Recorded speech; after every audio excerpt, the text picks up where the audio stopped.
or importation of the Geneva Bible into England. We read that Laud perpetrated the greatest cruelty against Protestants who dared to support the doctrines of the Reformation. One prominent Protestant, William Prynne, had his ears twice cut off. Then the stumps of his ears were dug out.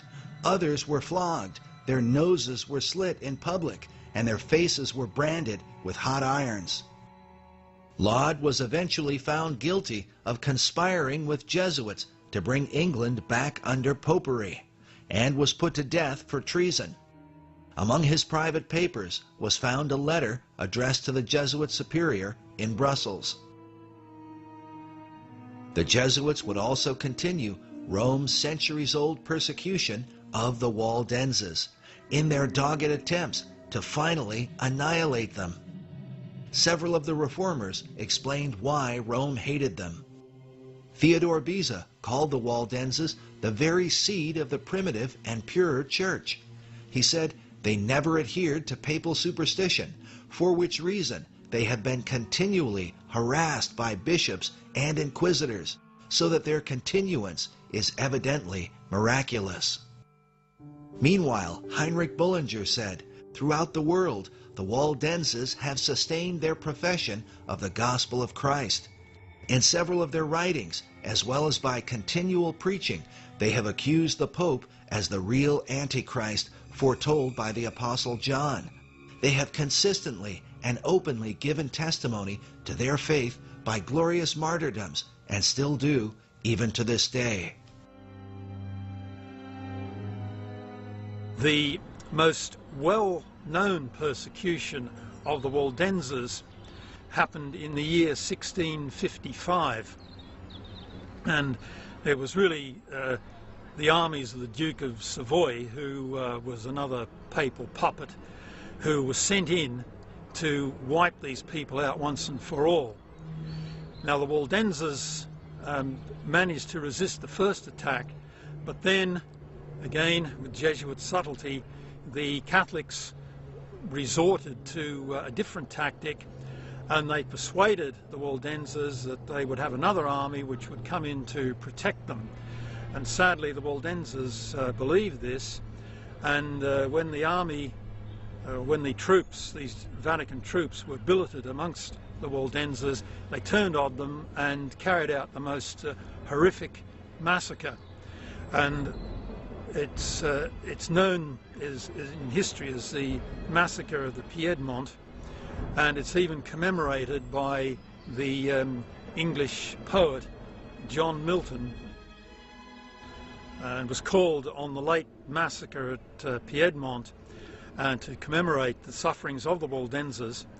And there are some famous lines which go, "Avenge, O Lord, thy slaughtered saints, whose bones lie scattered on the Alpine mountains cold, even they who kept thy truth so pure of old, when all our fathers worshipped stocks and stones," that is to say, idols. And surviving Waldenses actually appealed, or managed to appeal, to Oliver Cromwell, who was at the time the Lord Protector of England, for protection. And Oliver Cromwell successfully managed to negotiate with Cardinal Mazarin of France to actually get the persecution lifted. But I think it's worth remembering the words, indeed the eyewitness account, of one of the Waldensian pastors, Jean Léger. He actually tried to persuade his Waldensian fellow believers that they should not fall for Rome's duplicity, which then, as I said, resulted in the massacre. After the massacre, he managed to escape. He came and tried as best he could as a Christian pastor to minister to these shocked survivors. And he even wrote about it, and he said that the tears mingle with my ink when I write about these deeds of darkness, yea, worse even than the deeds of the Prince of Darkness himself, because he saw firsthand the horrible cruelties that these Catholics had inflicted on these innocent Bible believers. During the Middle Ages, the Jesuits were, without question, the most radical society ever conceived. Professor Arthur Noble writes, "So great, in fact, was the mischief done by the Jesuits that they were expelled from over 70 countries, 4/5 of which were Roman Catholic, and they were cursed and denounced for their hypocrisy by 11 popes. The society was repeatedly repressed and became known and feared for their revenge." In a letter to Thomas Jefferson, John Adams wrote, "My history of the Jesuits is in 4 volumes. The work is anonymous because, as I suppose, the author was afraid, as all the monarchs of Europe were, of Jesuitical assassination." Pope Clement XIV suppressed the order in 1773 by a perpetual decree, and while signing the papal bull, he remarked, "I am signing my death warrant." A year later, he died by poisoning and is said to have perished in great agony. But for Rome, the real stronghold of the Reformation was in England. The Jesuits made more than 25 attempts on the life of Queen Elizabeth I and tried repeatedly to invade the country with foreign armies. The reason for their tenacity was summed up by Cardinal Manning in 1859, who said, "England is the head of Protestantism, the center of its movements, and the stronghold of its power. Weakened in England, it is paralyzed everywhere. Conquered in England, it is conquered throughout the world. Once overthrown here, all else is but a warfare of detail."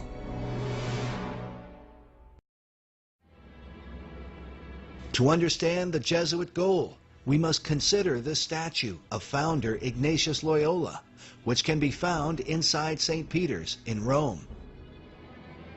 Loyola stands with an open book in his hand. On one side is written the constitutions of the Society of Jesus. On the other side is a Latin phrase meaning "to the greater glory of God."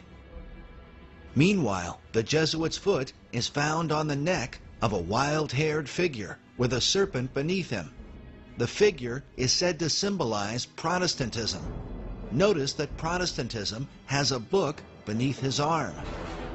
While there are no discernible markings on it, we ask the viewer to consider what that book might be as we unfold the following evidence. Through the Middle Ages, the source of Protestant authority was the Holy Bible, the words of God which justified all rejection of the papacy. The Bible became known as the paper pope of Protestantism, a term of derision applied by Rome. To counter the authority of the Bible, the Jesuits developed a confession for Protestants to make who converted to Roman Catholicism.